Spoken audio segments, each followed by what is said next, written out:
datang kembali di channel ini bersama saya, Hernowo.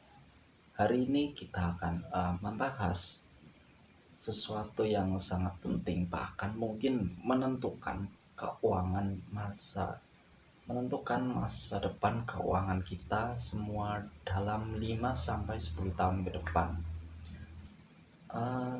Tahukah kamu, World Economic Forum memprediksi bahwa pada 2027, 80%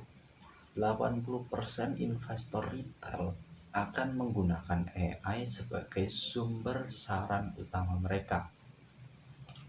Bayangkan, mayoritas orang akan mengandalkan robo-advisor, bukan lagi analisis manusia.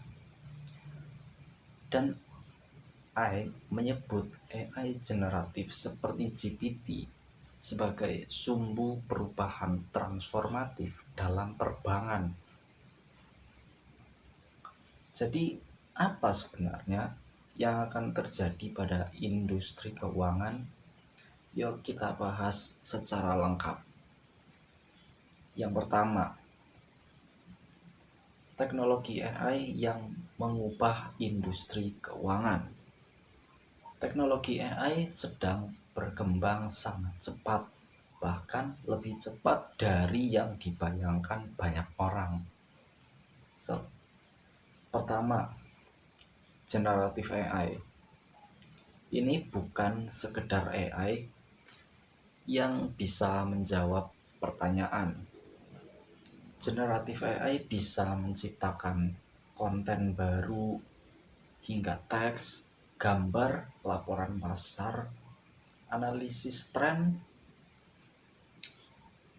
Bayangkan sebuah sistem AI yang setiap pagi mengirimi analisis bank laporan pasar lengkap dalam hitungan detik. Tidak perlu lagi menulis manual. Yang kedua, machine learning.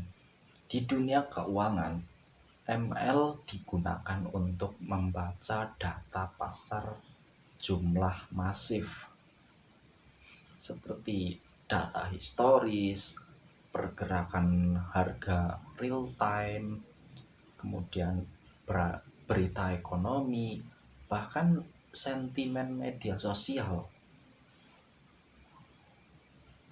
Jadi semua ini mendukung trading algoritmik yang bergerak super cepat, bahkan dalam milidetik. Ketiga, natural language processing atau yang disingkat sebagai NLP. Ini adalah teknologi di balik chatbot bank modern. AI kini bisa memahami bahasa manusia secara natural. Makanya banyak bank yang sudah menggunakan asisten virtual 24/7. Keempat, agentic AI, bintang baru dunia AI ini. Ini bukan AI yang menunggu perintah. Agentic AI bisa menganalisis data, mengambil keputusan, melakukan tindakan, belajar sendiri. Jadi ini tuh sebuah AI yang mirip asisten keuangan otomatis yang bekerja tanpa perlu kita arahkan secara terus-menerus. Contohnya, AI yang bisa memonitor portofolio kamu dan secara otomatis menyesuaikan strategi berdasarkan kondisi pasar terbaru. Kemudian kita lanjut topik yang kedua, dampak AI pada operasi keuangan. AI mulai merombak bagian dalam industri keuangan. Kemudian bagian pertama, bagian A, deteksi penipuan dan manajemen resiko. Menurut IBM, 90% institusi keuangan sudah memakai AI untuk mendeteksi pola transaksi mencurigakan. AI ini bisa melihat pola penipuan yang manusia mungkin tidak sadar. AI ini juga digunakan untuk penilaian kredit yang lebih akurat, mendeteksi potensi gagal bayar, kemudian meminimalkan kerugian resiko. Kemudian kita lanjut di bagian B nih. Layanan pelanggan chatbot seperti Erika dari Bank of America sudah memproses lebih dari 200 miliar interaksi. Artinya, respon lebih cepat, biaya operasional lebih rendah, kepuasan nasabah juga meningkat.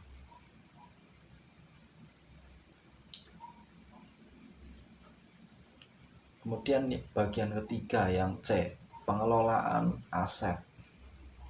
Jadi 91% manajer aset sekarang itu sudah menggunakan atau berencana menggunakan AI. AI membantu membuat portofolio yang lebih adaptif dan efisien. Kemudian di bagian yang keempat, automasi back office. Mulai dari pencatatan akuntansi hingga pelaporan regulasi, IBM melaporkan bahwa automasi AI bisa memotong waktu proses hingga 90%. Dan yang lebih futuristik lagi, agent AI bisa menjalankan strategi perdagangan mandiri. Yang ketiga, transformasi tenaga kerja. Ini adalah bagian yang ketiga, yang menurut gue ini cukup sangat membuat kita kaget ya di masa depan. MIT memberi peringatan menarik, AI tidak akan menggantikan Anda, tapi mengubah cara Anda bekerja. Artinya, pekerjaan rutin akan otomatis dikerjakan AI. Tapi pekerjaan strategis yang butuh kreativitas, empati, komunikasi tetap manusia yang pegang. Apa aja sih pekerjaan yang kurang? Nah, jadi yang pertama itu ada input data, analisis laporan dasar, kemudian customer service level 1. Kemudian ada juga pekerjaan yang muncul di era itu. Salah satunya adalah AI Product Manager, AI Ethic Officer, Quantitative Developer, Data Scientist for Finance. Kemudian apa aja sih skill yang wajib dimiliki? Jadi skill yang wajib kita miliki itu adalah literasi digital yang lebih kuat, analitik data, Python dan tools data, kemampuan berpikir kritis, komunikasi dan kolaborasi. Perusahaan keuangan itu akan mencari karyawan yang bisa bekerja bersama AI, bukan melawannya. Kemudian bagian yang keempat nih, tantangan etika dan regulasi. Kemajuan AI tidak datang tanpa resiko. Kita masuk bagian yang pertama, bagian yang pertama, bias dalam algoritma. Jika data latih bias, hasil keputusan juga bias. Ini berbahaya, terutama untuk penilaian kredit. Yang bagian 2 itu ada privasi data. Bank memegang data sensitif. AI harus mematuhi regulasi seperti GDPR dan aturan OJK. Kemudian bagian C, keamanan siber atau keamanan cyber. Agent AI otonom bisa jadi celah jika diserang hacker. AWS memperingatkan resiko besar jika sistem AI membuat keputusan finansial yang salah. Bagian D, regulasi baru. UE sudah mengesahkan EU AI ACT, regulasi pertama yang mengatur penggunaan AI secara menyeluruh. Industri keuangan perlu memprioritaskan transparansi, audit AI, keamanan data, kemudian akuntabilitas, peluang bisnis. Nah, ini yang menarik nih, peluang bisnis baru. AI menciptakan peluang besar. Yang pertama, agentic commerce. Agent AI otonom yang bisa memilih paket investasi, bahkan melakukan negosiasi kecil. Deloitte memperkirakan pasar ini bisa mencapai 17,5 triliun dolar pada 2030. Yang kedua, RoboAdvisor.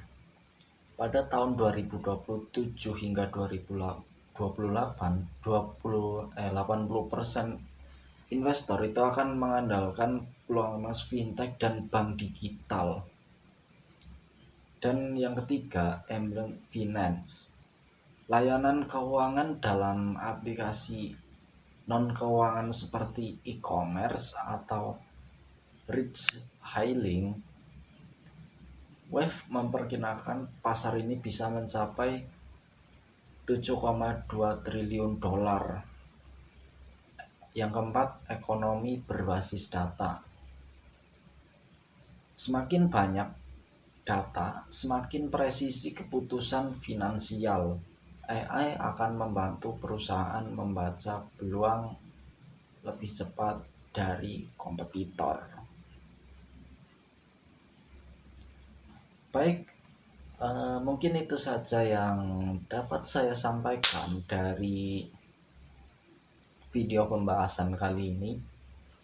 Untuk pembahasan seputar AI selanjutnya kita bisa bahas di video-video berikutnya, karena masih banyak banget.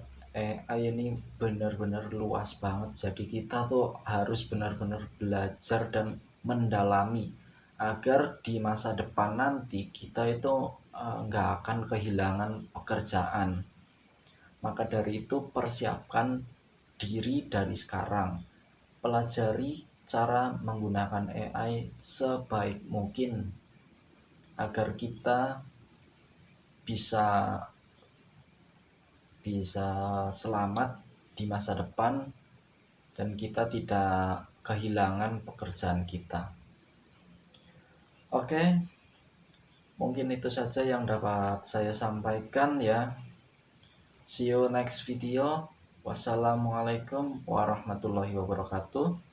Jangan lupa like, subscribe, dan share video ini ke teman atau keluarga kalian.